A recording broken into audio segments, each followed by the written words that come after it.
رجس أهل البيت ويطهركم تطهيرا. وقال تعالى في كلامه المجيد وفي فرقانه الحميد في شان حبيبه ومحبوبه ومعشوقه مخبرا وآمرا. إن الله وملائكته يصلون على النبي يا أيها الذين آمنوا صلوا عليه وسلموا تسليما. اللهم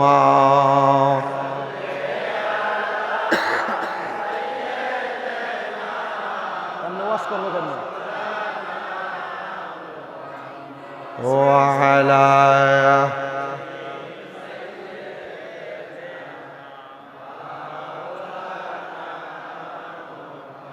আর জবান খুলে মোহাব্বতের আওয়াজে পড়েন আল্লাহুম্মা।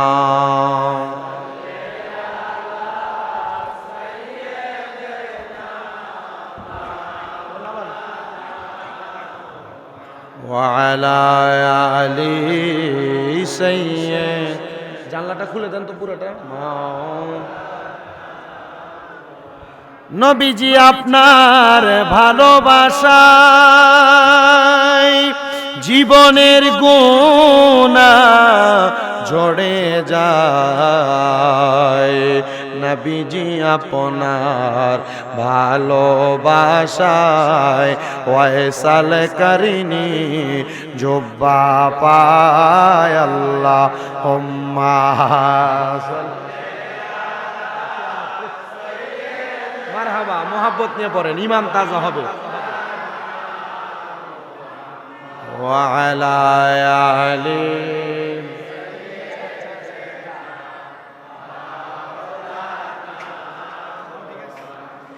কাহার জন্য কাদরে মন, কে আছে তোর আপনা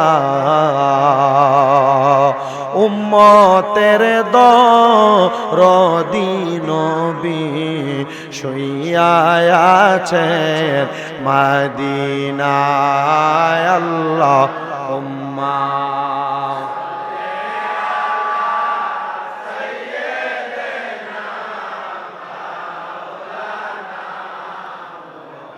وعلى آل سيدنا।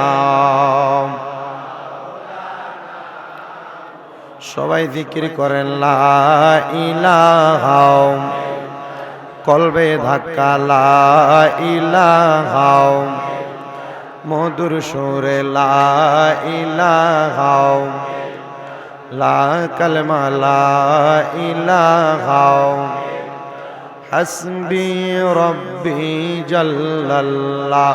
পড়েন মাফি কলবি লা, পড়েন হাসবি রব্বি মাফি। নূরে মুহাম্মদ জিকির নূর মুহাম্মদ ও লা ইলাহা, ও লা ইলাহা, লা হো লা ইলাহা। নামাজ রোজা সাইরো না, কেহ মা বাবার খেদমত ছাইরো না।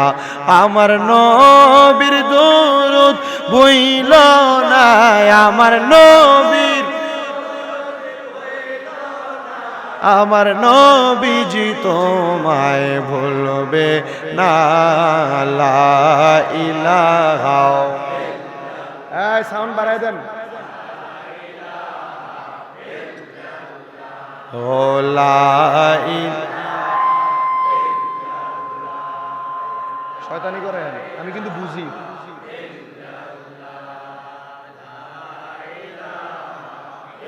হায়রে অনেক দূরে মদিনা, আমরা কেমনে যাব জানি না। দয়াল আল্লাহ দয়া করেন, দয়া রেন নসিব করেন মদিনা। লা ইলাহা লা জিকির লা ইলাহা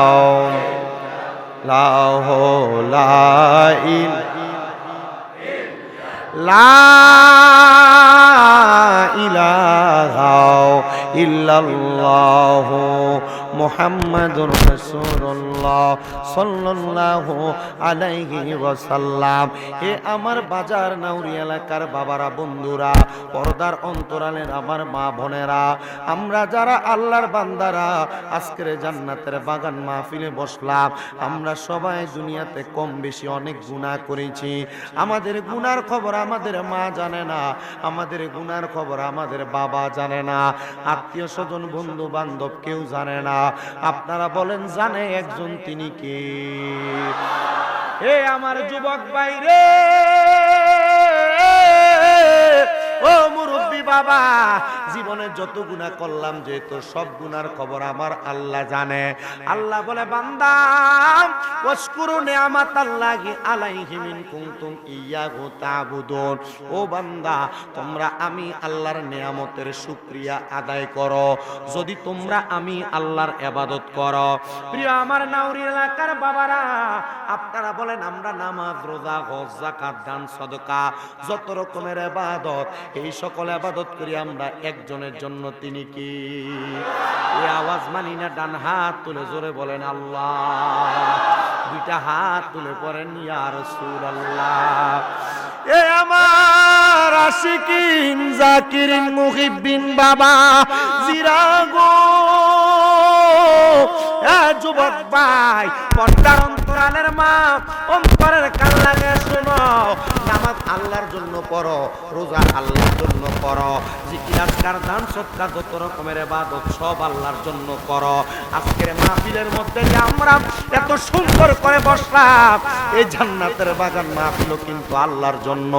ওই আল্লাহ তাআলার শুকরিয়া আদায় করার লক্ষ্যে মুহাব্বতের আওয়াজে আমার আল্লাহ তাআলার এক তালে এক সুরে একটু জিকির করেন আল্লাহ আল্লাহ।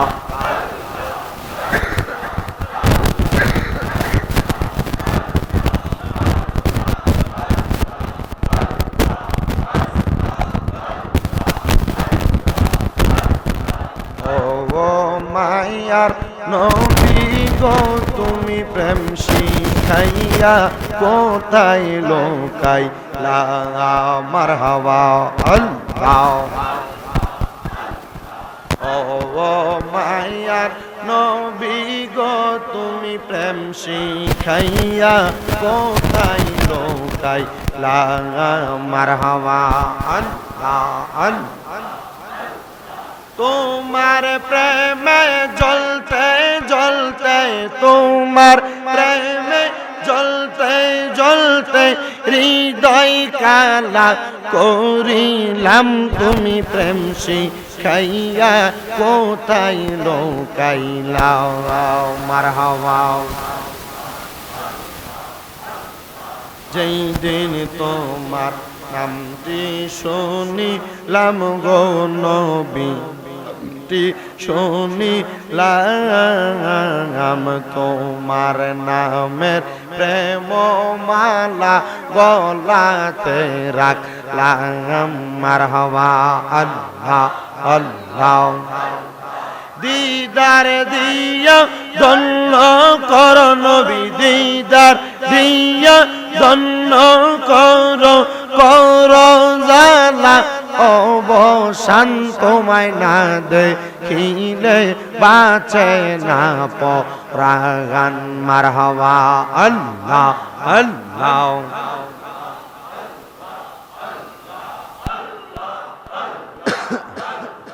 ও মায়ার নবী গো তুমি প্রেম শিখাইয়া কোথায় লোকাই লাও মারহাবা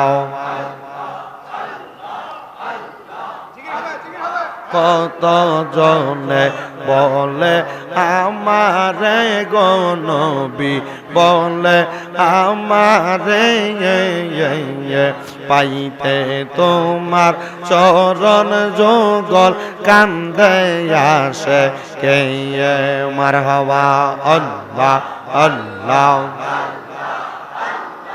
পাইতে তোমার চরণ যুগল পাইতে তোমার চরণ যুগল কান্দে নয় রাখি তুমি প্রেম শিখাইয়া কোথায় লোকাইলা আল্লাহ আল্লাহ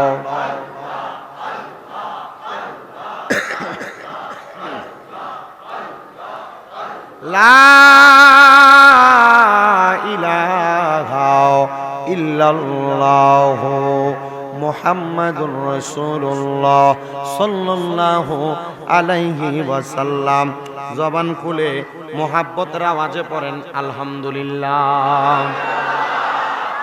মুআজ্জিজ সদরে মুহতারাম, আজকে এই বাজার নাওরী কেন্দ্রীয় জামে মসজিদে যুব সমাজের উদ্যোগে প্রথম বাৎসরিক ওয়াজ ও দোয়ার মাহফিলের সম্মানিত সভাপতি জনাব মোহাম্মদ আবুল কাশেম মাঝি সাহেব, প্রধান অতিথি জনাব মোহাম্মদ আল আমিন সাহেব, বিশিষ্ট ব্যবসায়ী, সম্মানিত বিশেষ অতিথিবৃন্দ, সার্বিক তত্ত্বাবধায়ক বিন্দু, বিশেষ করে এলাকাবাসী, যুব সমাজ, আমার পূর্বে তাকরীর করেছেন দিগার ওলামায়ে কেরাম, আমার সামনে বসে থাকা দাড়ি পাকা মুরব্বী বাবা, যুবক নওজোয়ান ভাই, ছোট ছোট মাসুম বাচ্চা, বিশেষ করে পর্দার অন্তরালে অবস্থানরত আমার অবলা সরলা মা ও বোনেরা, মহান আল্লাহ পাক রব্বুল আলামিন। আপনি এটাতে ধরছেন কেন? এখন ধরছেন আপনি? আমি তো তাকে রইলাম, আপনার শীষ মারছে না, আপনি ধরছে, ধরাতে শীষ মারছে। আমি প্রত্যেক দিন ওয়াজ করি, আমি বুঝি মাইকটাতে কোন দাসে ফালাইলে কি হয়। আপনি যখন দেখছেন অবস্থা এমন, আপনি এদিকে দুইটা মাইক দেওয়ার দরকার ছিল না? এভাবে ওয়াজ করা যায় না।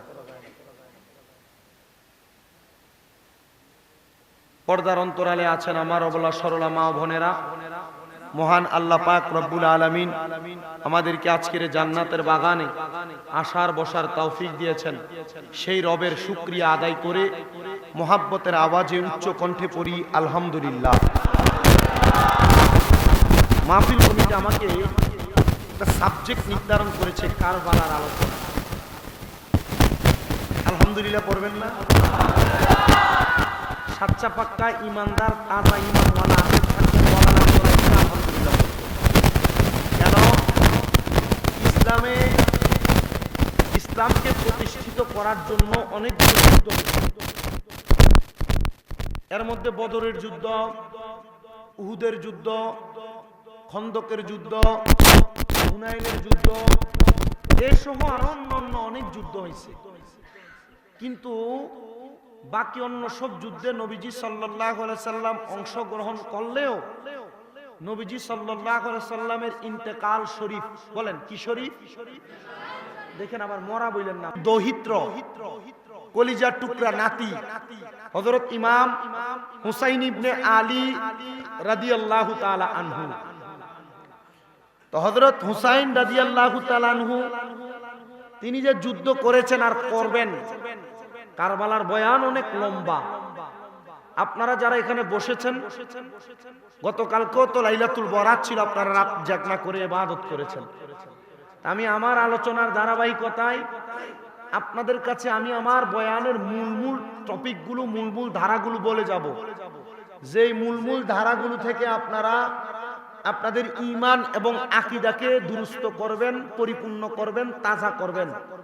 এবং ভবিষ্যতে কেউ যদি আয়েশা বলে না নবীর নাতি ইমাম হুসাইন নিজের চেয়ার বাঁচানোর জন্য এজিদের সাথে যুদ্ধ করছে, আর এজিদ কোরআনে হাফেজ ছিল, এজিদের কোনো কারবালার যুদ্ধে কোনো দোষ ছিল না, মনে করবেন এটা কাট্টা মুনাফিক বেঈমান।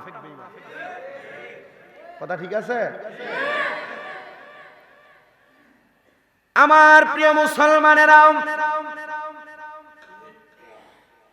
আল্লাহর নবী রাহমাতুল লিল আলামিন নবীর মদিনাতুল মুনাওয়ারায় আপনারা যারা গিয়েছেন, মদিনাতুল মুনাওয়ারার কিবলা থেকে হাতের ডান বরাবর একটা গেট আছে, যেই গেটটা 310 নম্বর গেট নামে পরিচিত। ওই 310 নম্বর গেট থেকে হাতের ডান বরাবর যদি আপনি মাত্র 10 মিনিট হাঁটেন, একটা মসজিদ আছে, যে মসজিদটার নাম হলো মসজিদে আল কুবা। মসজিদে ওই কুবা মসজিদের ভিতরে 2 রাকাত নামাজ যদি আল্লাহর কোন বান্দা আদায় করে, তার আমল নামার মধ্যে আমার আল্লাহ তাআলা একটা উমরা হজের কবুল সওয়াব দান করে দিবেন। আমি নিজে ওই মসজিদের মধ্যে নামাজ 2 করে কত রাকাত পড়েছি আমি হিসাব রাখি নাই, 8 রাকাত পর্যন্ত হিসাব রেখেছি।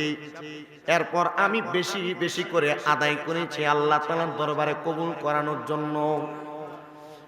আমার নবী রাহমাতুল লিল আলামিন নবী প্রত্যেক সোমবারে ফজরের নামাজের পরে নবী আমার দুহারের নামাজ আদায় করে মসজিদে নববী থেকে নবী আমার মসজিদে কুবার উদ্দেশ্যে রওনা করতেন। নবীজি সে জায়গায় 2 রাকাত করে নামাজ আদায় করতেন। নবীজি যখন 2 রাকাত করে নামাজ আদায় করতেন, ওই মসজিদে কুবা এবং মসজিদে নববীর মাঝ বরাবর রাস্তা থেকে আরেকটু ডান দিকে একটু যদি হাঁটা হয় হেজাজ অঞ্চল, ওই হেজাজ অঞ্চলের মধ্যে আমার নবীজির কলিজার টুকরা কন্যা হযরতে খাতুনে জান্নাত মা ফাতেমাতু জাহরা রাদিয়াল্লাহু তাআলা আনহার বাড়ি মুবারক, হুজরা মুবারক, এবং এটার পাশে আদালতে আলী রাদিয়াল্লাহু তাআলা আনহু, যে জায়গায় হযরত আলী রাদিয়াল্লাহু তাআলা আনহু তিনার বিচার কার্য পরিচালনা করতেন। তো নবীজি যখন কুবা মসজিদে যাইতেন, মা ফাতেমার বাড়ির সামনে দিয়া আরেকটু ডাইনে গেলে নবীজির নানির বাড়ির পাশে একটা কূপ আছে, যে কূপের নাম হলো বীরে গার্স। নবীজির ইন্তেকালের পরে ওই বীরে গার্সের পানি দিয়া আমার নবীকে গোসল শরীফ দেওয়া হয়েছে। আবার আমার নবীজি যখন মসজিদে কুবার মধ্যে যাইতেন, ওই মা ফাতেমার বাড়ির সামনে দিয়া ওই বীরে গার্সের মধ্যে যা আমার নবী ওযু করতেন। আবার মাঝে মাঝে আমার নবী যদি ক্লান্ত অনুভব করতেন, ওই বীরে গার্সের মধ্যে আমার নবী 2 রাকাত করে নামাজ আদায় করতেন। আমি আপনাদের কাছে ওয়াজের মধ্যে যে যে জায়গাগুলোর কথা বলবো, প্রত্যেকটা জায়গায় আমি গুনাহগার 2 রাকাত করে নামাজ পড়ে আসছি। ওই জায়গা থেকে আমার নবী একদিন শীতের সকালবেলা বীরে গার্সের মধ্যে ওযু করে নবী আমার মসজিদে কুবার দিকে আর যাচ্ছেন না। আমার নবী শরীরের মধ্যে একটু অসুস্থ অনুভব করলেন। নবী আমার গায়ের মধ্যে কালো রঙের একটা পশমি চাদর লাগায়া আমার নবী যে শীতের সকালবেলা রওনা করলেন। কিন্তু আমার নবীর কলিজার মধ্যে একটু টান টান অনুভব হয়ে গেল। নবী আমার চিন্তা করতেছেন আর বলতেছেন, যদি আমি এই মুহূর্তে আমার কন্যা হযরতে ফাতেমার বাড়ির মধ্যে যাইতাম, আমি সেই জায়গার মধ্যে একটু অপেক্ষা করতাম, একটু আরাম করতে পারতাম। তো আমার নবীজির যেমন কথা তেমন কাজ। নবী আমার শীতের সকালবেলা খাতুনে জান্নাত ফাতেমাতু জহরার বাড়ির সামনে গেলেন। যাওয়ার পর আমার নবী সালাম দিলেন, আসসালামু আলাইকুম ওয়া রাহমাতুল্লাহি ওয়া বারাকাতুহু।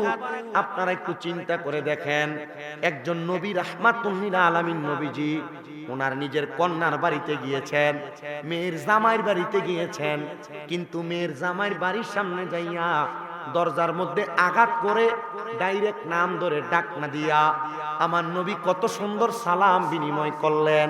তাহলে আমরা প্রত্যেকটা মুসলমানের শিক্ষা গ্রহণ করা দরকার, প্রত্যেকটা মা বোনের শিক্ষা গ্রহণ করা দরকার। আমরা যখন কোনো মানুষের ঘরের দরজার সামনে যাব, আমরা ডাইরেক্ট তাদের ঘরের মধ্যে আব্দুর রহিম আসো নাকি বলে ডাইরেক্ট ঘরে প্রবেশ করব না, অমুক আসো নাকি বলে ঘরের মধ্যে প্রবেশ করব না। আমরা তার ঘরের দরজার মধ্যে সালাম প্রদান করব।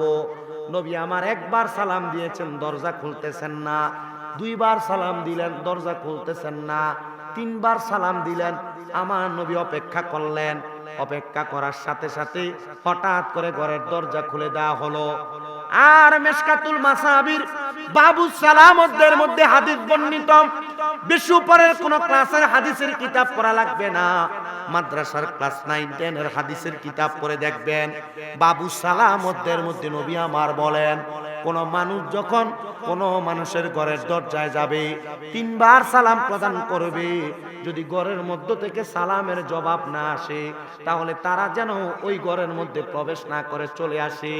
ও মুসলমান, যদি আপনি আপনার মা বাবার ঘরের মধ্যেও যান, জবাব না আসলে আপনি আপনার মা বাবার ঘরে প্রবেশ করা পর্যন্ত হাদিসে নিষেধ। এবার আপনারা বলেন, আমার নবীর হাদিসে মুবারাকা মোতাবেক আমাদেরকে আমল করার দরকার আছে নাকি নাই? আপনারা কি ওয়াজ বুঝতেছেন? আরো বুঝতেন যদি সাউন্ডটা ডাইরেক্ট আপনাদের কানে লাগে। সাউন্ডটা এটা নয়েজ করতেছে, নয়েজ করে কোন রকম আসতেছে। আর আমি এই পরিস্থিতিতে ওয়াজ করতে আমারও কষ্ট হচ্ছে। আমি যে কথা বলতেছি আমি খুব প্রেসার দেওয়া লাগতেছে। আমি প্রেসার দিয়ে ওয়াজ করি না। ওই যে সেই আগস্ট মাস থেকে আলোচনা করা শুরু হয়েছে, এখনো তো ভালো করে ঘুমাইতে পারতেছি না। নির্বাচনের কারণে কয়েকটা মাহফিল ক্যান্সেল হয়েছে। আল্লাহর কাছে আমি যখন কই ক্যান্সেল, আমার ঘর আমার পরিবার সবাই বলছে যে আলহামদুলিল্লাহ। মাহফিল থাকলে তো টাকা কামাইবো, এরা তো খুশি হওয়ার কথা, কিন্তু এরা মাহফিল ক্যান্সেল হওয়াতে কইছে আলহামদুলিল্লাহ। তার মানে এরা বলছে যে ক্যান্সেল হয়েছে মানে জিরাইতে পারবে। আজকে 17 দিন অসুস্থ, তবুও চলতেছে ওয়াজ। আমার বয়সের সাথে আমার ওয়াজ মাহফিলে দৌড়াদৌড়ি কাভার করতেছে। আমার এমনি উপর দিয়ে দেখা যায় জোয়ান, ভিতর দিয়ে এটা বুড়ো হয়ে গেছে। গাড়িতে বয়ে থাকতে থাকতে মাছ আর মেরুদণ্ডের হাড় কেমন জানি হয়ে গেছে, মনে হয় খুব কষ্ট হয়।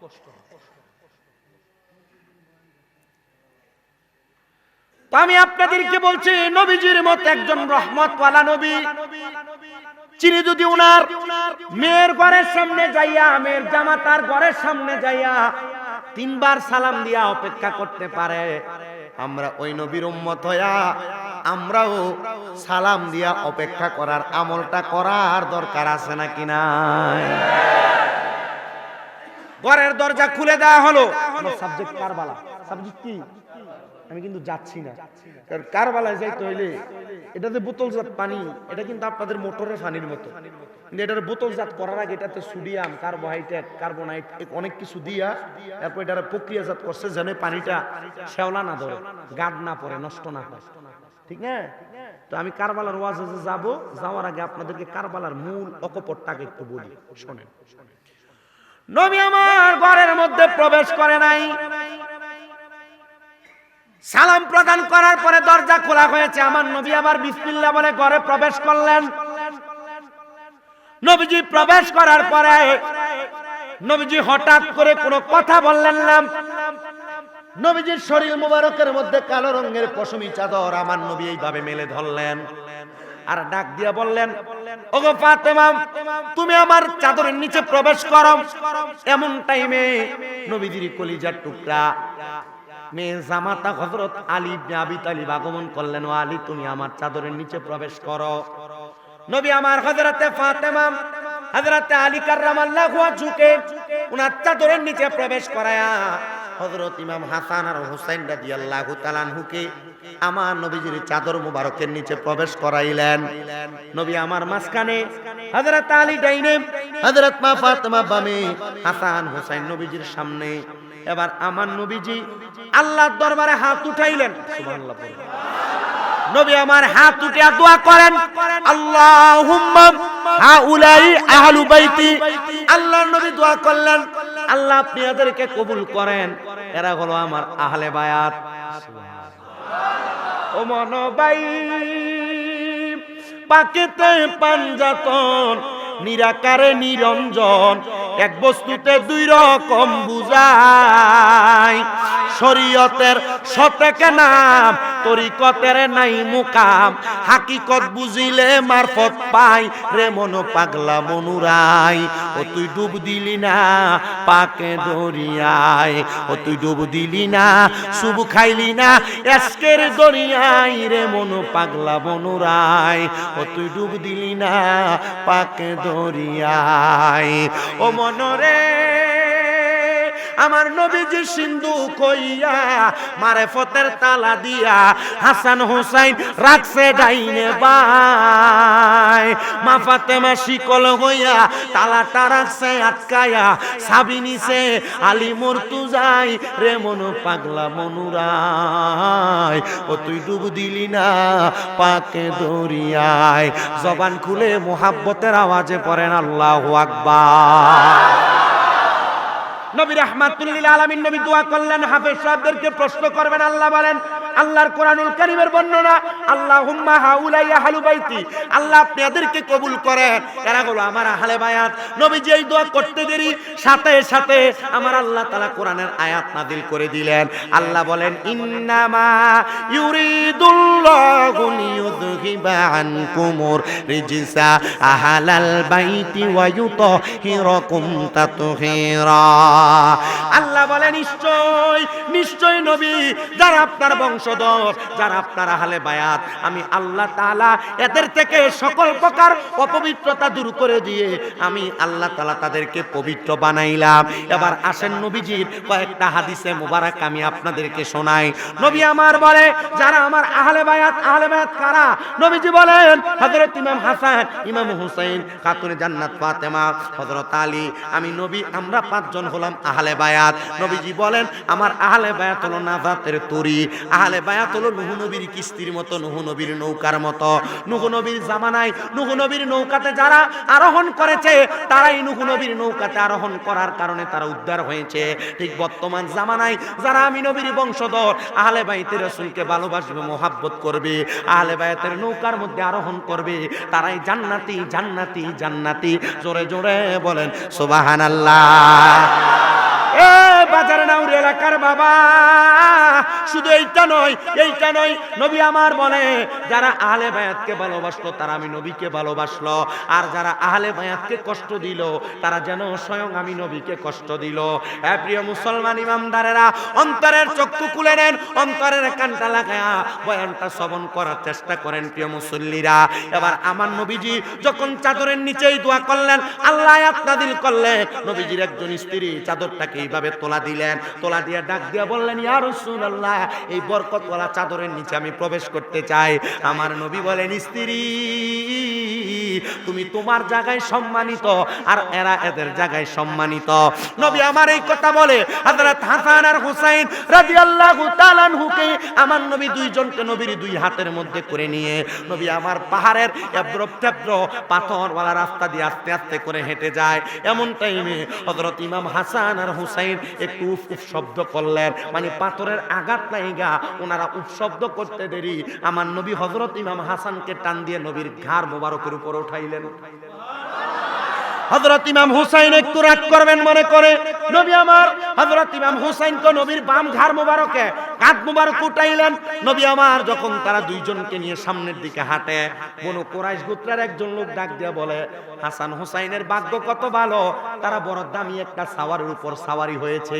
নবী আমার ঘাড় মোবারক ফিরে ডাক দিয়ে বলেন, এ বনু কুরাইজার ব্যক্তি, হাসান হুসাইনের ভাগ্য ভালো তুমি বললা, তারা দামি একটা সাওয়ারের উপর সাওয়ারি হয়েছে। শুধু সাওয়ার দামি না, সাওয়ার যেমন দামি, সাওয়ারের উপর যেই দুইজন সাওয়ারি তারাও ঠিক তেমন দামি।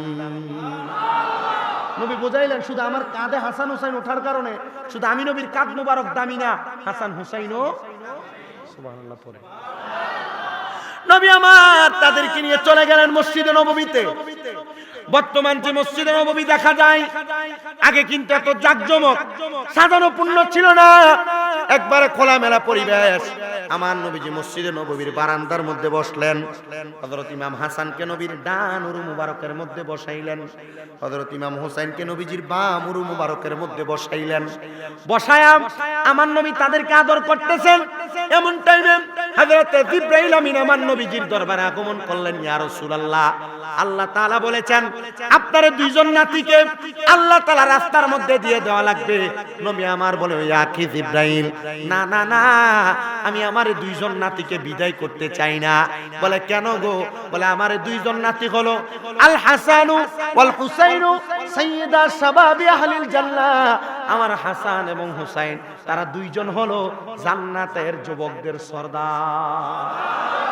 এই বাজার নাউরির যুব সমাজ, আপনারা যারা আজকের মাহফিল সাজাইলেন, মাহফিল করে লাভ কি? হযরত ইমাম হাসান আর হুসাইন রাদিয়াল্লাহু তাআলা আনহু আপনাদের জান্নাতের সর্দার হবে। আর আপনারা বলবেন আমরা আপনাদের স্মরণে বাজার নাউরি কেন্দ্রীয় জামে মসজিদে একটা মাহফিল করাইছিলাম, হয়তো আল্লাহ তাআলা এটার উসিলায় ইমাম হাসান আর হুসাইন আপনাদেরকে সুপারিশ করে জান্নাতে নিয়ে যাবে। জান্নাতের কথা শুনলে খুব খুশি হন, ঠিক না? কিন্তু নামাজ পড়তে রাজি না। জান্নাতের কথা শুনলে খুব খুশি হয়, কিন্তু সুদ ছাড়তে রাজি না। জান্নাতের কথা শুনলে খুব খুশি হয়, ঘুষ ছাড়তে রাজি না। কথা বলেন না, ঠিক না? জান্নাতের কথা শুনতে খুব ভালো লাগে, কিন্তু সুদ খায়, ঘুষ খায়, পরের হক মারা মারা খায়। কথা কন না, ঠিক না বেঠে? আবার আমাদের সমাজের মানুষের সুদখুরগুলোরে ধরে মসজিদের সভাপতি বানায়, ঠিক কিনা? এই সুদখুর ঘুষগুলোকে ধরে মসজিদের সেক্রেটারি বানায় কিনা? আমাদের সমাজের মানুষ এই সুদখুর ঘুষগুলোকে এলাকার সর্দার বানায়। যেটা 10 টাকা চায়ের কাছে বেচা হয় এটাকেও সর্দার বানায়, ঠিক কিনা? আগামীকালকে এরা দোকানে বসতে পারবে, চিন্তা করবে আমাদেরকে এভাবে বইলা গেল। এরা সমাজে লম্বা লম্বা কথা বলবে, খোদার কসম এদের কথার কোনো দাম নাই। কুকুরের ঘেউ ডাকের দাম আছে, এদের কথার কোনো দাম নাই। কষ্ট হইতেছে বাবা? আপনার কি ওয়াজ কি এগুলা করলে এলাকায় ঝামেলা লাগে? কোনো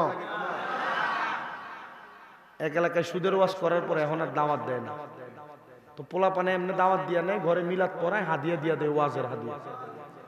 কইলাম যে তোরা আমার পুরো ওয়াজের হাদিয়া দে, ওয়াজ করাস না, টাকা দিস কি লেগা? কইতেছে হুজুর টাকা দেই, এই মুরব্বিরার ওয়াজের কথা বললে সব হুজুর দাওয়াত দাও, শামীম রেদা দাওয়াত দিও না। আমি কইলাম তো কারণ কি? হুজুর যারা শামীম রেদারে দাওয়াত দিও না এটা বলে যে আপনি আগে 3 বার আমাদের এলাকায় আসছেন, আপনি আইসা বলছিলেন যে সুদখুরারে ভালো মতো ঠিকছে দুইছিলেন, এই জন্য এরা আপনার ওয়াজটা পছন্দ করছে না। আচ্ছা বলেন, কোন সুদখুর যদি আমার ওয়াজ অপছন্দ করে আমি কি ওয়াজ করা বন্ধ করে দিব? এটা পাগলাটা কইতে গেছে বাড়ি কই? এই জায়গায় বাড়ি? মারহাবা। এটা একটিভ শ্রোতা, একটা 10 জনের থেকে বেশি শ্রদ্ধা। গোলাম মারহাবা কর, আরো জোরে বলেন না মারহাবা। যান আপনি রেস্ট করেন, স্যার আপনি ওনাকে নিয়ে একটু রেস্ট করতে দেন। বসো বসো বসো, আলহামদুলিল্লাহ পড়েন। প্রিয় মুসলমান ইমানদার শুনেন, অন্তরের কান লাগা শুনেন রে। নবী আমার যখন উনার 2 জন নাতিকে আদর করতেছিলেন, জিবরাইল আমিন বলেন যাও যাও যাও নবীজি এই 2 জন নাতিকে আল্লাহর রাস্তায় শহীদ করে দেওয়া লাগবে। নবী আমার ডাক দিয়া বলেন না, আমার 2 জন নাতি জান্নাতের যুবকদের সর্দার, আমি নবী এই নাতিগুলাকে শহীদ করতে চাই না। এ জিবরাইল আমার আল্লাহ তাআলার কাছে খবর দিয়া দাও, আমার আল্লাহ যেন আমার 2 জন নাতিকে না নিয়ে যায়। আমার আল্লাহ যেন এই 2 জন নাতির বিনিময়, আমি নবীর 2 জন সন্তান আছে, একজনের নাম তৈয়ব আর একজনের নাম তাহের। কোন কোন বর্ণনায় বলে একজনের নাম তৈয়ব আর একজনের নাম হলো কাসেম, যেন আমার 2 জন সন্তানকে আমার আল্লাহ তাআলা নিয়ে যায়। নবীর যেমন কথা তেমন কাজ, আমার আল্লাহ তাআলা আমার নবীজির কলিজার টুকরা 2 জন সন্তানকে নিয়ে গেলেন। অল্প কিছুদিন পরে আমার নবীজি হাসান হুসাইনকে নিয়ে জান্নাতের যুবকদের সর্দারকে নিয়ে আবার মসজিদে নববীর মধ্যে বসে আছেন। এমন টাইমে জিবরাইল আমিন আয়েশা ডাক দিয়ে বলেন, ইয়া রাসূলুল্লাহ নবী, আমার আল্লাহ বলেছেন আপনার 2 জন নাতিকে আল্লাহর রাস্তায় শহীদ করে দেওয়া লাগবে। নবী আমার বলেন, জিবরাইল গো, আমার 2 জন সন্তান আমার আল্লাহ তাআলা নিয়ে গেছেন, আমি নবী এটার ব্যাপারে কোনো বাধ্যবাধকতা প্রকাশ করি নাই। জিবরাইল আমার আল্লাহর কাছে জিগাইবানি, আমার 2 জন নাতিকে যে শহীদ করা হবে, আমার আল্লাহ তাআলা এই 2 জন নাতির শাহাদাতের বিনিময় আমি নবীর কি প্রদান করবে? নবী আমার এই কথা বলতে দেরি আমার আল্লাহ তাআলা জানায়া দেয়, জিবরাইল আমার হাবিবকে, আমার বন্ধুকে জানায়া দাও, আমার বন্ধুর নাতিদের শাহাদাতের বিনিময় আমার বন্ধু নবী আমি আল্লাহর কাছে যা চাইবে তা দান করা হবে। জিবরাইল আমিন ডাক দিয়ে বলে, ইয়া রাসূলুল্লাহ আপনার সব দরখাস্ত তো কবুল করা হবে, তবে নবীজি আপনি শুনেন না আপনার 2 জন নাতিকে কেমন করে শাহাদাত করা হবে? নবী আমার বলে কেমন করে শাহাদাত করা হবে?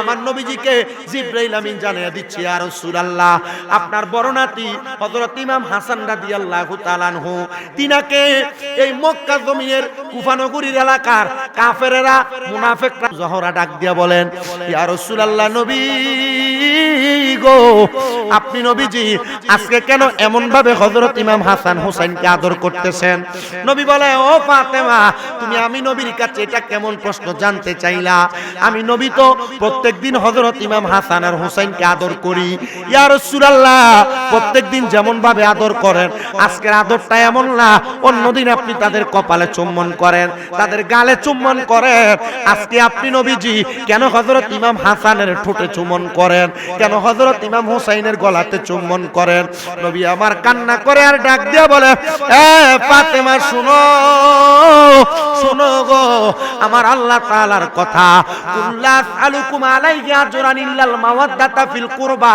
আমার আল্লাহ তাআলা দুনিয়ার মানুষের কাছে কোনো ভাড়া চায় না বিনিময় চায় না তুমি ইল্লাল মাওয়াদ্দাতা ফিল কুরবা যারা আমি নবীজির নিকটবর্তীয় আমার আল্লাহ তাআলা এদের ভালোবাসা চাই মোহাব্বত চাই কিন্তু ওই দুষ্ট ইয়াজিদ বাহিনী পাপাচারেরা আমার কলিজার টুকরা নাতিদেরকে কারবালার ময়দানে শহীদ করে দিবে আমার নাতির গলার মধ্যে তরবারি চালাইবে আমার নাতিরা যেন কারবালার নামক একটা লোক সহ হযরত ইমাম হুসাইন আর হাসান রাদিয়াল্লাহু তাআলা আনহু তারা দুই ভাই গেলেন কারবালার ময়দানের আগের একটা মরুভূমি প্রান্তরে ঘোরার জন্য দেখার জন্য দুই ভাই দুই প্রান্তে যখন গেছেন পাহাড়ের এক প্রান্ত থেকে আরেক প্রান্ত ইমাম হাসানকে কুফা নগরীর মানুষ একটা বোতলের মধ্যে কইরা একটা মস্কের মধ্যে কইরা পানি গোলায়া পানির মধ্যে শরবতের সাথে তারা বিষ দেয়া দিছে হযরত ইমাম হুসাইনকে হাসানকে একবার দুইবার না 6 বার বিষ দিয়েছেন কিন্তু বিষে উনি ইন্তেকাল করেন দেওয়ার সাথে সাথে রে মুসলমান হযরত ইমাম হাসান ওই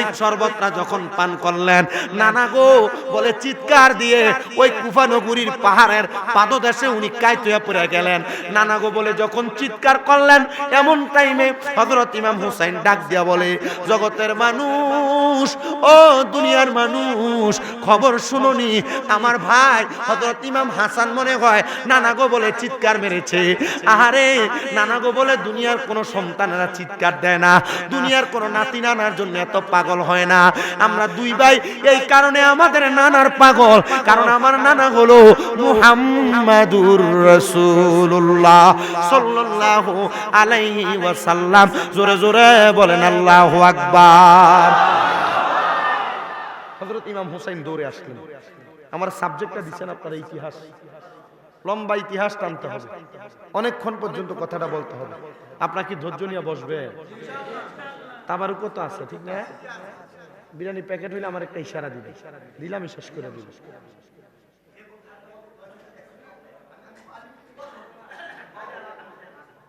বসো না বাবা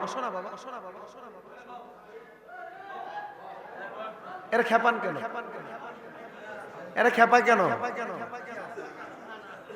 সবাই পড়েন আলহামদুলিল্লাহ হযরত ইমাম হুসাইন রাদিয়াল্লাহু তাআলা আনহু দৌড়ে আসলেন দেখলেন ওনার বড় ভাই হযরত ইমাম হাসান রাদিয়াল্লাহু তাআলা আনহু উনি মাটিতে গড়াগড়ি করতেছেন হযরত ইমাম হুসাইন জিজ্ঞাসা করতেছেন হে ভাই আপনি গড়াগড়ি করার কারণ কি উনি বলেন ভাই মুনাফিকরা আমি ইমাম হাসানের জিহ্বার মধ্যে এরা বিষক্রিয়া ঢাইলা দিছে শুধু বীজ দেয় নাই এরা মনে হয় আরবের বিষক্রিয়া আঘাতের মতো গুড়ি গুড়ি পাথরেরা বাইটা আমার শরবতের সাথে পান করে দিছে উনি প্রশ্ন করে ভাই একবার পরিচয় দেন না কে আপনার বিষ পান করাইছে কে আপনার বিষের সাথে এমন নুরি পাথর যোগ করে দিছে উনি বলেন ভাই যদি আমি আপনাকে এখন বলি আপনি এদেরকে আপনার তরবারি দিয়ে কতল করে দিবেন আর আমার নানার উম্মতেরা 1500 বছর পরে যখন দুনিয়াতে আসবে আমার নানার উম্মতের ঈমান পরীক্ষা করার জন্য দুই একটা ইয়াজিদ বাহিনী যদি না থাকে তাহলে আমার নানার উম্মতের ঈমান পরীক্ষা করবে কেমন হযরত ইমাম হাসান তখন আল্লাহ তাআলার কুরআনুল কারীমের আয়াত ইন্নাল্লাহা মাআস সাবিরিন আয়াতে কারিমা তেলাওয়াত করলেন আর বললেন নিশ্চয় ধৈর্য ধারণকারীর সাথে আমার আল্লাহ তাআলা আছেন হযরত ইমাম হাসান রাদিয়াল্লাহু তাআলা আনহু যখন এমন শব্দ ব্যবহার করলেন, ইমাম হুসাইন রাদিয়াল্লাহু তাআলা আনহু বড় অবাক হয়ে গেলেন। হযরত ইমাম হাসান ডাক দিয়ে বললেন, হে ভাই হযরত ইমাম হুসাইন রাদিয়াল্লাহু তাআলা আনহু, আপনার কাছে আমার ইন্তেকালের সময়, শাহাদাতের সময় শেষ সালামটা আমার নানা মুহাম্মদুর রাসূলুল্লাহর দরবার শরীফের মধ্যে পৌঁছায়া দিবে। বেঈমানি করেছে, আপনার বাবাকে তারা দাওয়াত দিচ্ছে, আপনি কুফা নগরীতে যায়েন না, এরা আপনি ইমাম হুসাইনের সাথে পর্যন্ত বেঈমানি করবে। এই কথা শোনার সাথে সাথে হযরত ইমাম হুসাইন অপেক্ষা করলেন। সর্বশেষ ওনাকে একটা চিঠি দেওয়া হইল।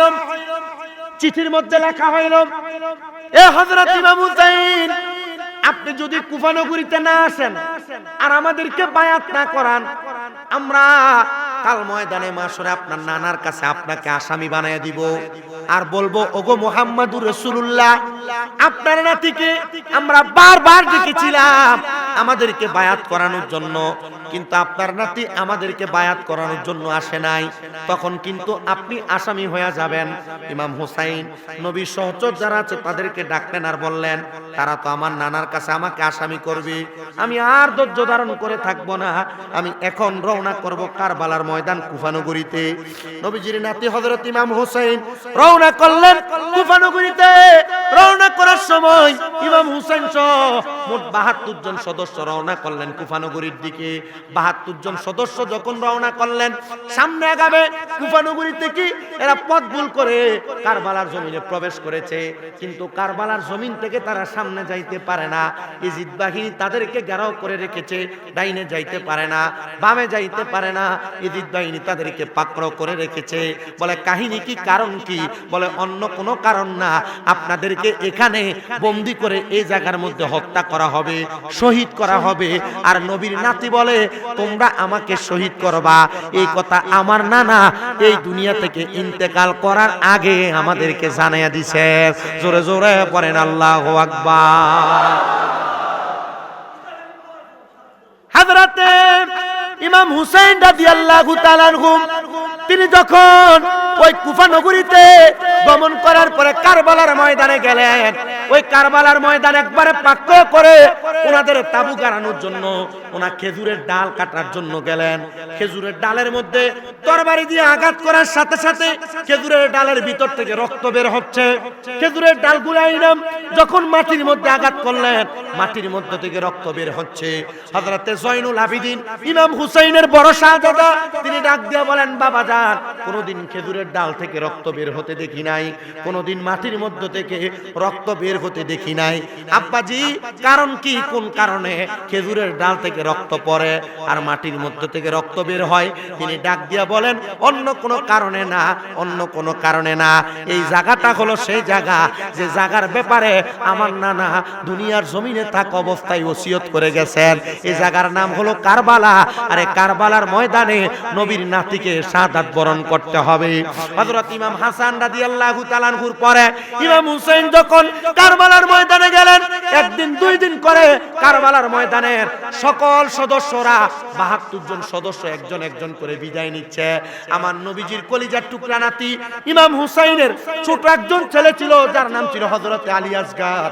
হযরত আলী আসগরকে ইমাম হুসাইনের স্ত্রী কুলের মধ্যে করে নিয়ে আইসা ডাক দিয়া বলেন, ওগো ইমাম হুসাইন, আমি সারা বানু আপনার স্ত্রী, আপনার ছোট বাচ্চাটা আপনার হাতের মধ্যে তুলে দিলাম, নিয়ে যাক, আপনি ওনাকে ওই ফুরাত নদীর পারে নিয়ে একটু পানি পান করে নিয়ে আসেন। ইয়াজিদ বাহিনী আমাদের সঙ্গে দুশ্মনী করে, কিন্তু এই ছোট বাচ্চার সাথে কোনো দুশ্মনী নাই। ইমাম হুসাইন বারবার আবদার শোনার পরে ছোট বাচ্চা আলী আসগরকে নিয়ে ফুরাত নদীর পারে গেলেন। ইয়াজিদ বাহিনী বললেন, ইমাম হুসাইন আসেন আসেন আসেন বলে ডেকে ডেকে নিলেন, পানি পান করবেন। এই কথা বলে ছোট বাচ্চা আলী আসগরের বুক বরাবর একটা তীর মেরে দিছে।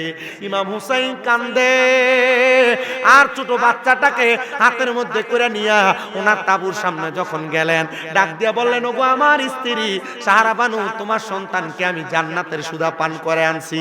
সাহারা বানু আয়েশা যখন দেখলেন ছোট একটা বাচ্চা হযরতে আলী আসগর কলিজাটা চিরে যাচ্ছে, ওনার বুকের মধ্যে তরবারির আঘাত না তীরের আঘাত কইরা ওনার কলিজাটা ছিদ্র হয়ে গেছে। সাহারা বানু ডাক দিয়া বলে, জগতের মানুষ,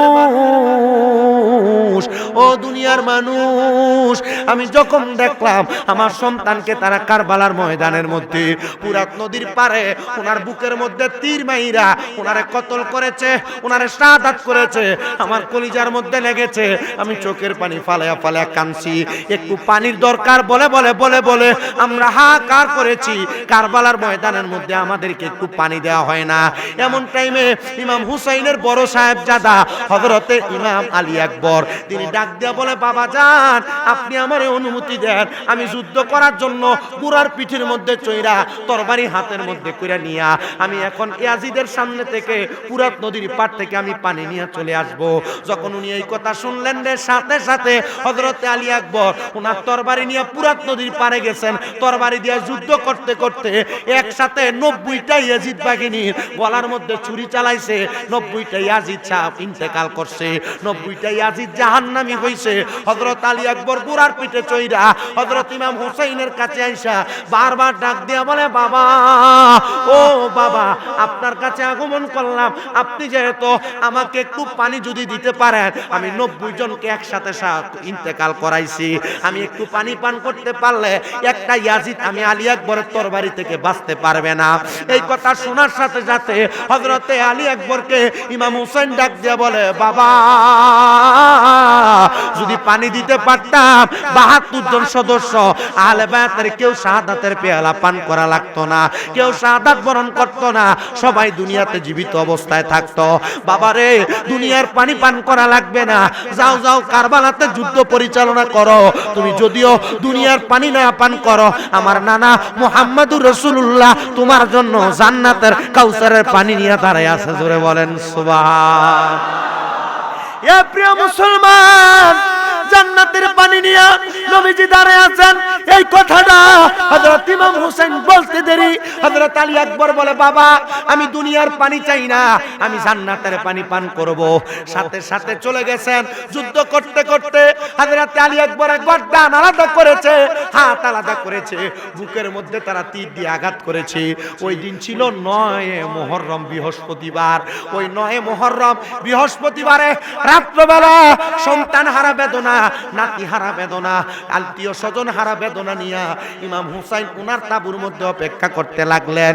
কিন্তু ইমাম হুসাইনের স্ত্রী হযরতে সাহারা বানু উনি যখন সজাগ অবস্থায় তাবুর মধ্যে বসে আছেন, ইমাম হুসাইন ওনার মাথাটা হযরত সাহারা বানুর ডান রান মুবারকের উপরে, ডান উরু মুবারকের মধ্যে রাইখা উনি গুনগুন গুনগুন করে আল্লাহ তাআলার কোরআন শরীফ পড়তেছে।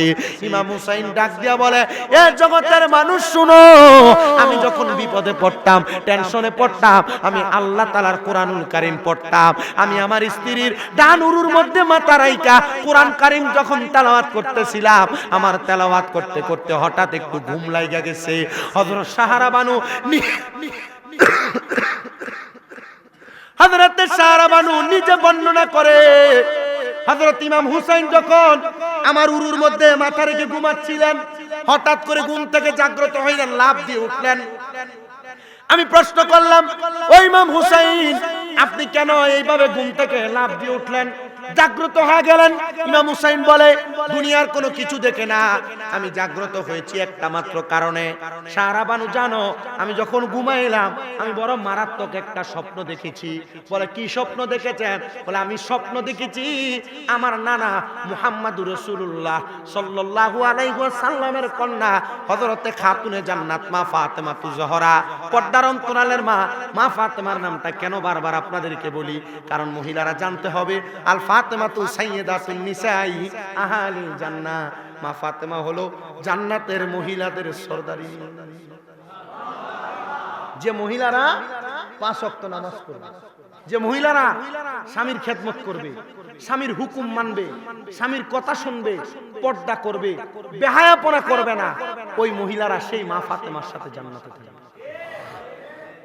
কিন্তু মহিলারা যদি বেপর্দা চলে, গায়ে হলুদে নাচে, দেবরের সাথে টিস করে, মহিলারা জুড়ে রাস্তায় ঘুরে, ফুচকা খাইতে বেরি বান্ধে যায়, এ মহিলা কি জান্নাতে যাবে? মা ফাতেমা কি এদেরকে সুপারিশ করবে? মা বোনেরা সাবধান, আপনারা যারা স্বামীর অনুমতি ছাড়া রাস্তাঘাটে চলে যান, ঘুরতে চলে যান, মার্কেটে চলে যান, বাজারে চলে যান, স্বামী কোন একটু পানি চাইলে ধমক দেন, তরকারিতে লবণ হইলে স্বামী ধমক দিলে উল্টা তার মা বাপরে গালি দেন, আপনি জাহান্নামী। আর আপনারা যারা ঠিক ঠিক করতেছেন, আপনারও বেডির একটু ভুল হইলে, তরকারিতে লবণ হইলে মুখ বেড়ায় মারেন, এর মা বাপ তুলে গালি দেন, দেখি না? না না হুজুর আপনি কি জানেন এটা, দেখি না? সাবধান, কখনো মহিলাদের মা বাবার নাম তুলে গালি দিবেন না। কেন? নবী সাল্লাল্লাহু আলাইহি ওয়াসাল্লাম বলেন, আমি নবী হলাম মহিলাদের বাবা। আপনি যদি আপনার বউরে অমুকের জি বইলা গালি দেন, তো গালি যেত নবীর উপরে যাবে, ঠিক না? আপনি আপনার স্ত্রীকে মারবেন না, আঘাত করেন না। বলে কেন? আল্লাহর নবী কয়, এই স্ত্রী তোমার কাছে সাময়িক সময়ের মেহমান মাত্র, যদি তোমরা মারো এই মেহমান আমি আল্লাহর কাছে আবার ফিরে আসবে। আর আল্লাহর নবী বলে, এক একটা মেহমান আর মেয়ে যদি মাইর খেয়ে ধৈর্য ধারণ করে, আল্লাহর নবী কয় জান্নাতের 40টা হুরের খাদেমা বানান খায়, সর্দারিনী বানানো হবে এক একটা মহিলাকে। আর অনকালার বেডি জামাই একটা কইলে 14টা সময় দেয়, জামাই একটা মারলে জামাই উল্টে 2টা মারে, করে কি না? করে কি না? পুরুষ নির্যাতন চলে। আপনাদের সবার কাছে আবদার, আপনি জান্নাতে যাইতে হলো আপনার স্ত্রীদের সাথে ভালো আচরণ করতে হবে। মহিলারা জান্নাতে যাইতে হলে তাদের স্বামীদের সাথে ভালো আচরণ।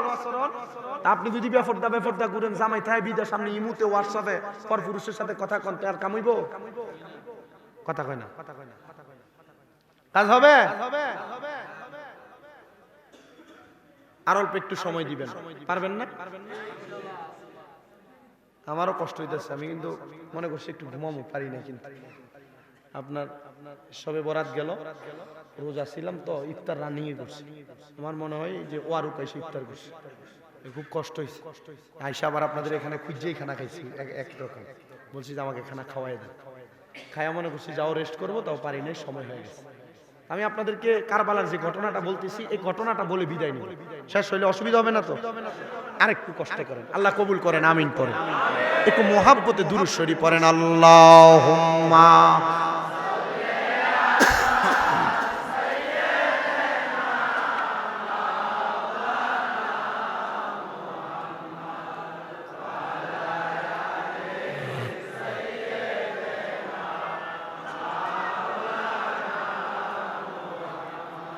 নূর নবীজির ফসিনা মুবারক মেশকের চাইতে আরো সুগ্রান, যাহা সাহাবীরা আতর রূপে করতেন তাহা ব্যবহার। আল্লাহুম্মা মাশাআল্লাহ ওয়া আলা আলি।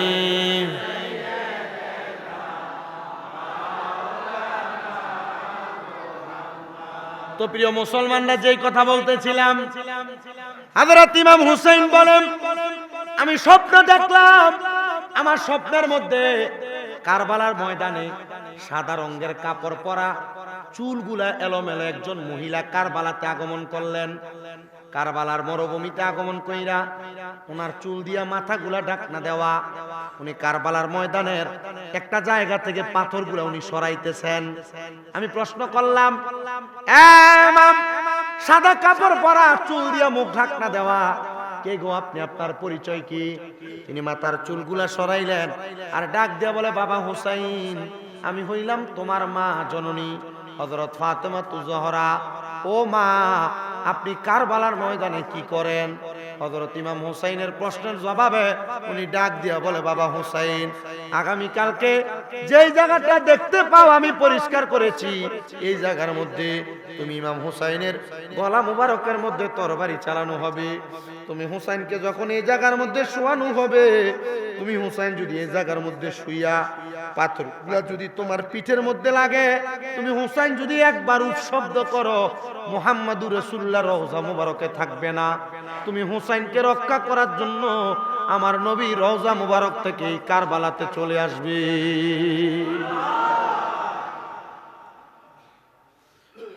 হযরত ইমাম হুসাইন ওই রাত্রে আর ঘুমান নাই। এবার ইমাম হুসাইন জাগ্রত, ওনার স্ত্রী হযরতে সাহারা বানু ঘুমিয়ে গেলেন। সাহারা বানু কান্না করতে করতে ঘুম থেকে জাগ্রত হইলেন। হুসাইন জিজ্ঞাসা করে, এ সাহারা বানু, আপনি কেন কান্না কাটতে করতে ঘুম থেকে জাগ্রত হইলেন? সাহারা বানু ডাক দিয়া বলেন, এ স্বামী হুসাইন, আমি বড় মারাত্মক একটা স্বপ্ন দেখেছি গো। জান্নাতের একটা থাল সাজানো, দামি দামি খানা, এই থালের সামনে আমার নবীজি বসা মুহাম্মাদুর রাসূলুল্লাহ, এই থালের পাশে হযরত আলী বসা, এই থালের পাশে খাতুনে জান্নাত ফাতেমা বসা, এই থালের পাশে হযরত ইমাম হাসান বসা। আমি প্রশ্ন করলাম, ইয়া রাসূলুল্লাহ, আপনারা চারজন এত ভালো ভালো খাবার আপনাদের সামনে, আপনারা কেন খাবারগুলা খান না? আমার নবী আমাদেরকে উত্তর দিয়েছেন, এ সাহারা বানু, এই খাবারের মালিক হলো 5 জন, আমরা আছি মাত্র 4 জন, আরো একজন এখনো পর্যন্ত বাকি আছে, তিনি হলো ইমাম হুসাইন। আগামী কালকে আসরের সময় উনি আগমন করবে, তারপর আমরা এই খানাগুলা আহার করব। হযরত সাহারা বানু কান্দে আর ডাক দিয়া বলে, আমরা সেই রাতে আর ঘুমাইলাম না। ফজর পড়লাম, যখন জোহরের রক্ত হয়ে গেল, জোহরের সময় ওই দিন ছিল জুমার দিন, শুক্রবার, আমরা জুমার নামাজ আমাদের তাবুতে পড়েছি, ইয়াজিদ বাগিনী তাদের তাবুতে নামাজ আদায় করেছে। চিন্তা করে দেখেন, নবীর নাতি ইমাম হুসাইন জুমার নামাজ আদায় কইরা ওনার বুকের মধ্যে হযরত আমিরে হামজার বর্ম মোবারক লাগায়া, হাতের মধ্যে হযরত আলীর তরবারিটা লইয়া, মাথার মধ্যে আমার নবীর পাগড়ি মোবারক লাগায়া, ওনার একটা গোড়া ছিল দুলদুল গোড়া, ওই দুলদুল গোড়ার উপরে চইরা উনি টকবক করতে করতে সামনে গেছেন।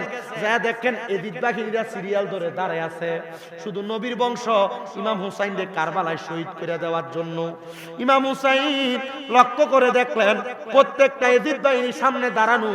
আগে আপনাদেরকে একটা কারগুজারি শোনাই, ওই এজিদ বাহিনীর মধ্যে 7,000 কোরআনে হাফেজ ছিল।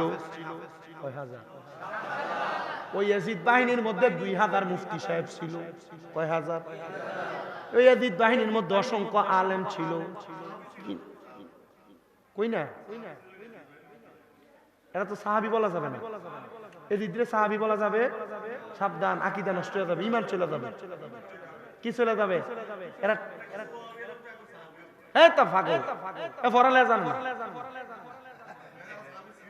না না না, কোনোভাবে ছিল না। ইয়াজিদ তো ইয়াজিদ। আচ্ছা, আর যেই নাতি ইমাম হুসাইন রাদিয়াল্লাহু তাআলা আনহু, যেই নানা মুহাম্মাদুর রাসূলুল্লাহর কারণে ইসলাম পাইলো, এই নানা বলছেন এরা হলো জান্নাতের যুবকের সর্দার। আচ্ছা, এরার গলাতে যারা ছুরি চালাইবো, এরা সাহাবী হবে কেমনে? কথা কয় না। আবু জাহেল নবীরে দেখে নাই, কথা বলেন। আবু জাহেল নবীরে দেখছে কিনা? দেখছে কিনা? আবু জাহেল কি সাহাবী বলা যাবে? কেন বলা যাবে না? কারণ সাহাবী তাদেরকে বলা হয় যারা নবীজিকে ঈমানের সাথে দেখছে, ঈমানের সাথে দেখার পর নবীজির সাথে ঈমানের সাথে জিন্দেগি কাটাইছে এবং ঈমান নিয়ে ইন্তেকাল করছে, এরা বলে সাহাবী। এখন এরা তো ঈমান নিয়ে মরে নাই, কারণ এরা নবীর নাতির গলায় ছুরি চালাইছে। এরা সাহাবী না, এরা বেঈমান। বলেন এরা সাহাবী না, এরা কি? আর কেউ যদি এজিদের প্রশংসা করে কয় এজিদ সাহাবী ছিল, এইটাও বেঈমান। কথা কি ঠিক আছে? যেটা এজিদের প্রশংসা করে কইব যে এজিদ কোরআনে হাফেজ, এজিদ আলেম, এজিদ ইমানদার ছিল, এজিদ সাহাবী ছিল, এইটাও বেঈমান। কথা ক্লিয়ার? এজন্য সব মোল্লা দেখলে পাগল হয়ে যেত না। কথা বুঝতে হবে। সব মোল্লা দেখলে শুধু আমারে দেখে আপনি দেশি মুরগা খাবেন, আমার ঈমান নাই তো আপনি আমারে খাওয়াবেন কেন? ঠিক না? একটা ছোট্ট ঘটনা শোনাই, শুনলে বুঝবেন কেন সব মোল্লা দেখলে পাগল হবেন না। এক বেডির সুন্দরী একটা নাতিন আছে। এই সুন্দরী নাতির লেগে এলাকা সব খোলাফাইন পাগল। এখন পাগল যে বেডি কি সবদির কাছে বিয়ে দিতে পারবো এক নাতিন রে। এখন বেডির কাছে এক এলাকা স্যাংনা ফুল আছে, ডাক দিয়ে দাদি গো, তুমি মুরব্বী মানুষ, চলতে ফিরতে খুব কষ্ট হয়, তুমি যদি বলো আমি তোমার একটু খেদমত করবো। বেডি কয় আমার কোনো টাকা পয়সা নাই, তোমার বেতন দিব কেমনে, তুমি আমার খেদমত করবা। না গো দাদি, বেতন লাগতো না, তুমি আমার লাগে দোয়া করলে চলবো। কি করলে চলবো? বেডি কয় বেতন ছাড়া যদি একজন খেদমত করি না লোক পাই, এটা তো ভালোই। এরে তুই যে আমার খেদমত করবি, এখন আমার দরকার লাগলে আমি তোরে ডাক দিব কেমনে, তোর নাম কি? এ ডাক দিয়ে কই দাদি গো, নামটা কেমনে কই, এইটাই সবচেয়ে শরমের কথা, আমার নাম হইলো নাতিন জামাই। নাম কি? জোরে কর না। তো বেডি ফানি লাগলো, ডাক দে নাতিন জামাই কই একটু ফানি দাও। বেডি খানা লাগলো, কয় নাতিন জামাই কই একটু পানি দাও। যখন বারবার এই কথা কয়, 2 সপ্তাহ পরে নাতিন দ্বারে নাতি করে ধরে না, দাদি তোমার নাতিন দ্বারে আমি খুব ভালো পাই, তাই আমি বিয়া করতাম, তুমি যদি কো আরে হোন্ডা তুই 2 সপ্তাহ আমার খেদমত করে আমার নাতিন রে ফড়াইছ বিয়া করবার লাগিয়া, যা তুই আর খেদমত করা লাগতো না। দাদি গো আমারে তারাই দিবা, তাই তো আমার ভালোবাসে, এখন আমার যদি তুমি তাইরে না দো, তাই তো আমার লোক যাইবো গা। কত ভালো ভালো যাচ্ছে হাতে ধইরা নাতিন লয়ে গেছে দৌড়। বেডি ডাক দিয়ে কয় এলাকার মানুষ, আমার নাতিন লয়ে আমার নাতিন জামাই ফলে জায়গা একটু ধরো। এলাকার মানুষ ধরে এই বেডি করে বেডি নাতিন লয়ে নাতিন জামাই যাইতো না, তোর লয়ে নিয়ে যাইতো। এমন এ চিত্রে সাহাবি কয় যারা পাঞ্জাবি ঠিক, টুপি ঠিক, নামের হুজুর, নাতিন জামাইয়ের মতো ইমান সো। কথা কন না। আর কিছু বুঝান লাগবো?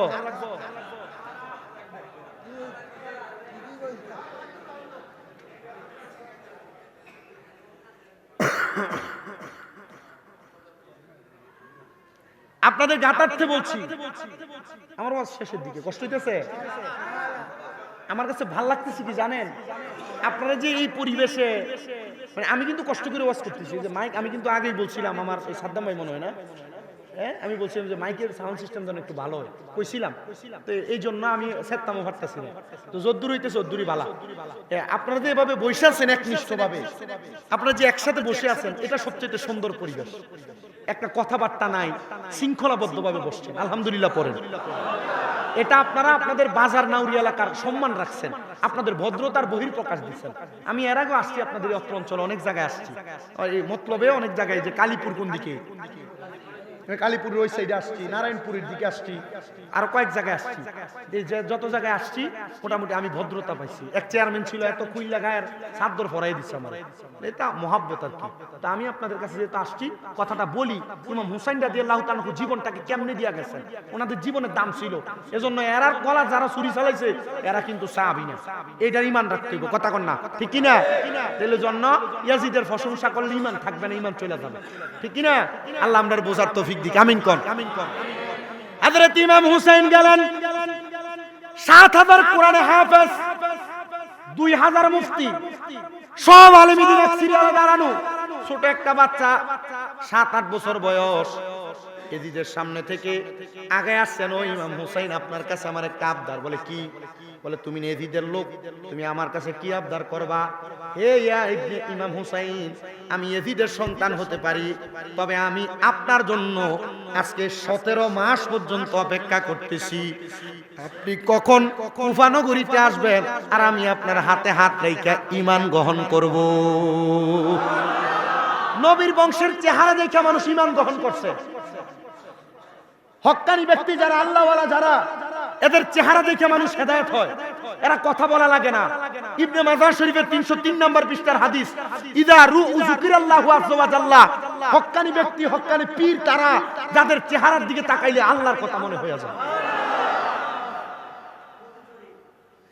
এ প্রিয় মুসলমান ইমানদার, হযরত ইমাম হুসাইন বলে ঠিক আছে তুমি কালেমা পড়াও। ছেলেটা পড়ছে লা ইলাহা ইল্লাল্লাহ মুহাম্মাদুর রাসূলুল্লাহ। ইমাম হুসাইন বলেন আমাকে যুদ্ধ করার সুযোগ দাও। ছেলেটা বলে যুদ্ধ করবেন পরে, আগে আপনার থেকে আমার একটা তরবারি দেন। বলে বয়স মাত্র 8 বছর, তুমি তরবারি দিয়া কি করবা? ছোট বাচ্চা ডাক দিয়া বলে ইমাম হুসাইন, আপনি যদি ইয়াজিদের সাথে যুদ্ধ করার কারণে আগে শাহাদাত বরণ করেন, আর আপনার নানা যদি আমারে জিজ্ঞাসা করে আমি কেন আগে মরলাম, আমি কেন আমি থাকতে কেন আপনি শাহাদাত বরণ করলেন, আমি আপনার নানার কাছে জবাব দিতে পারবো না। আগে আমি 8 বছরের বাচ্চা যুদ্ধ করব, তারপর আপনি ইমাম হুসাইন যুদ্ধ করবে। চলে গেছেন যুদ্ধ করতে, ছোট বাচ্চা 8 বছর বয়স, একটা তরবারি দিয়া 80টারে মারছে। কয়টারে? 80টারে মারার পর ওই ছোট বাচ্চার বাবা ডাক দিয়া কয়, দেখছনি ঘরের শত্রু বিভীষণ আমার সন্তান আমার দলের মানুষকে মারে, পেছন দিয়া যাইয়া ছোট বাচ্চার গর্দান বরাবর একটা আঘাত করছে, কোপ মারছে, ছোট বাচ্চা ইন্তেকাল করছে। কিন্তু ইন্তেকাল করার পরে ওই ছোট বাচ্চাটার লাশটা যখন পড়ে রইল, লাশটা দেখতেছে দুনিয়ার জমিনের মানুষ, তাদের সামনে দিয়া উপরের দিকে কে যেন নিয়ে যায়, কাউকে দেখা যায় না। সবাই বলে, ওই ইমাম হুসাইন, এটা কি দেখলাম? একটা ছোট বাচ্চা যুদ্ধ করছে, 8 বছর বয়স, 80 জনকে কতল করছে। এটা তার গায়ের জোর না, ইমানের জোর। আপনারা বলেন ইমানের জোর থাকলে 100 জন আসলে একজনের সাথে পারে না, কথা কন্যা ঠিক কিনা? এই ইমাম হুসাইনের বাচ্চার উপরে নিয়ে যায়, কে নাই? ইমাম হুসাইন বলে জান্নাতের হুরেরা নাই। বলে তার তো কোনো নামই রাখা হয় না, ইসলাম গ্রহণ করার পরে নাম কি? বলে তার নাম আমি রাখলাম হুরে জান্নাত। শামে কারবাল একটা ইতিহাস গ্রন্থ আছে, সাওয়ারিকুল মুহরিকা 2 খণ্ডের একটা ইতিহাস গ্রন্থ আছে, আল বিদায়া ওয়ান নিহায়া 16 খণ্ডের একটা ইতিহাস গ্রন্থ আছে। এই 3টা কিতাব পড়লে আপনি দেখবেন কারবালার অত্যন্ত সুন্দর ঘটনাগুলো জানতে পারবেন। যখন ছোট বাচ্চাটা নিয়ে গেছে, ইমাম হুসাইন যুদ্ধ করা শুরু করেছে। ইমাম হুসাইন আল্লাহু আকবার বলে, আর এক একটা ইজিদের গর্দান আলাদা করে দেয়। আল্লাহু আকবার বলে, এক একটা ইজিদের গর্দান আলাদা করে দেয়। ইমাম হুসাইন যখন বারবার যুদ্ধ করে, মালিক ইবনে মারওয়ান নামক একটা লোক ডাক দিয়া বলে, ইমাম হুসাইনকে এমনি মারতে পারবা না, তার গোড়ারে তোমরা আক্রমণ করো। ইমাম হুসাইনের গোড়া, দুলদুল গোড়ার পা বরাবর একটা তীর মারছে, গোড়াটা কাইটিয়া নিচে পড়ে গেছে। গোড়ার জবান তখন খুলে গেছে। গোড়া তখন ইমাম হুসাইনকে ডাক দিয়া বলেছেন, ওগো ইমাম হুসাইন, আপনার কাছে ক্ষমা প্রার্থনা করি, আপনি আমারে ক্ষমা করবেন। আমি আপনারে আমার পিঠে রাখতে পারি নাই, আপনি আমাকে ক্ষমা করে দিবেন।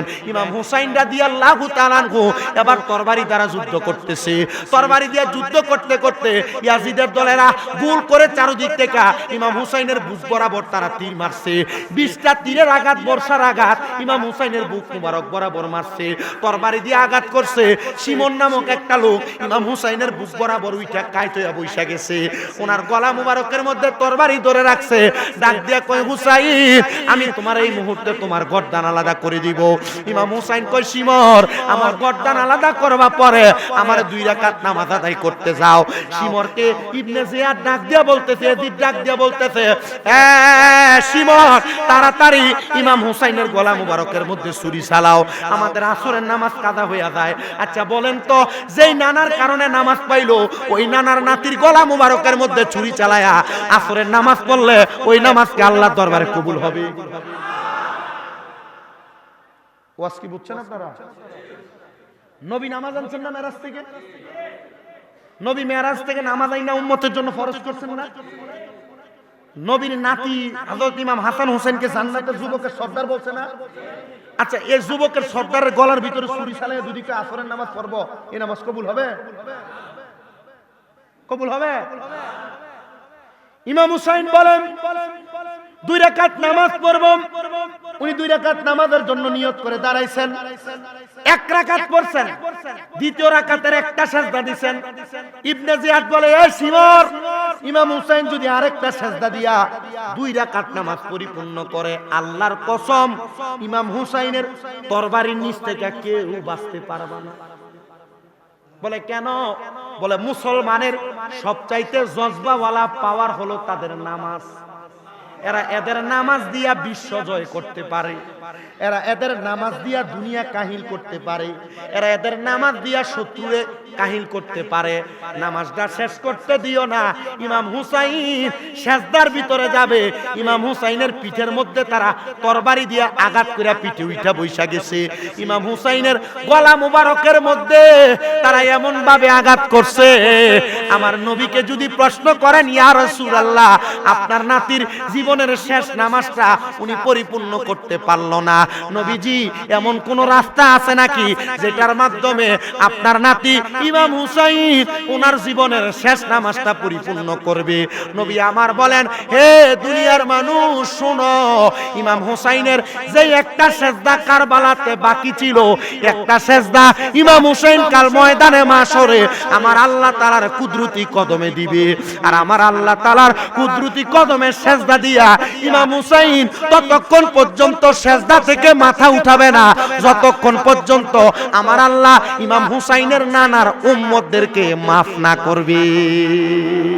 মহরমের 10 তারিখে মহরমের কি গটাইলেন রাব, হায়রে কি গটাইলেন রাব, কলিজা ফাটিয়া যায় গো শুনিলে তার ঘটনা। হাসান শহীদ জহরেতে, হোসেন শহীদ কারবালায়, হায়রে হোসেন শহীদ জয়নাল আবদিন হইল গবন্দি, এজিদা রোজেল খানায়। আহারে মহরমের চাঁদ রে, ও চাঁদ তুমি দেখা দিও না, ও চাঁদ তুমি দেখা দিও, তুমি দেখা দিলে মায়ের আখের পানি থামে না। মহইলেন রাব, হায়রে কি গটাইলেন রাব, কলিজা ফাটিয়া যায় গো শুনিলে। তাহলে আমাদের ওয়াজের শিক্ষা, ইমাম হুসাইন তরবারির আগাতে থাইকা কয় রাকাত নামাজ পড়ছেন? জোরে কোন। আজকে যে আপনারা এই বাজার নাউরি কেন্দ্রীয় জামে মসজিদে যুব সমাজের উদ্যোগে নাউরি এলাকাবাসী মাহফিল সাজাইছেন, এই মাহফিল সফল হবে কখন? যখন এই কারবালার অনুপ্রেরণা অন্তরে নিয়ে সবাই 5 ওয়াক্ত নামাজ পড়ে। কথা বলেন, কথা বলেন, ঠিক কিনা? এই কারবালার ভালোবাসা অন্তরে নিয়ে যদি 2 রাকাত নামাজ করে যদি আদায় করেন, আল্লাহ তাআলা চাইলে আমাদেরকে মাফ করতে পারে কিনা? পারে কিনা? পারে কিনা? আল্লাহ আমাদেরকে মাফ করেন। আরো জোরে পড়েন, মাফ করেন। আমিন পড়েন না? আরো জোরে পড়েন না? আমিন। সবাই পড়েন আল্লাহ আল্লাহ আল্লাহ।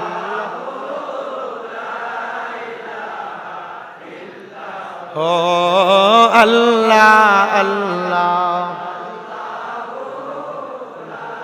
সুন্দর, ভালো হয়েছে, লিখে দিচ্ছি।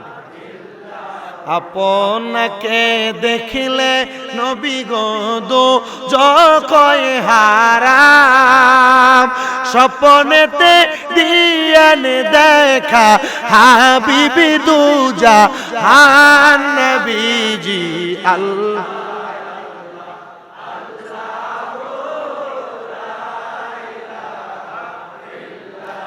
ও আল্লাহ আল্লাহ।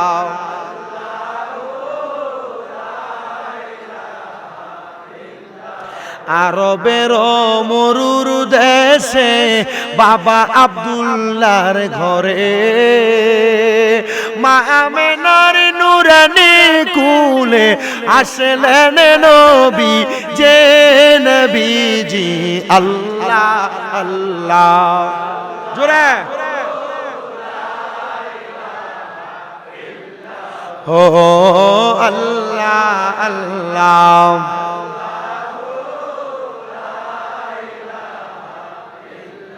হাজারো দুরুদ হাজারো সালাম নবী দরবারে আপনার,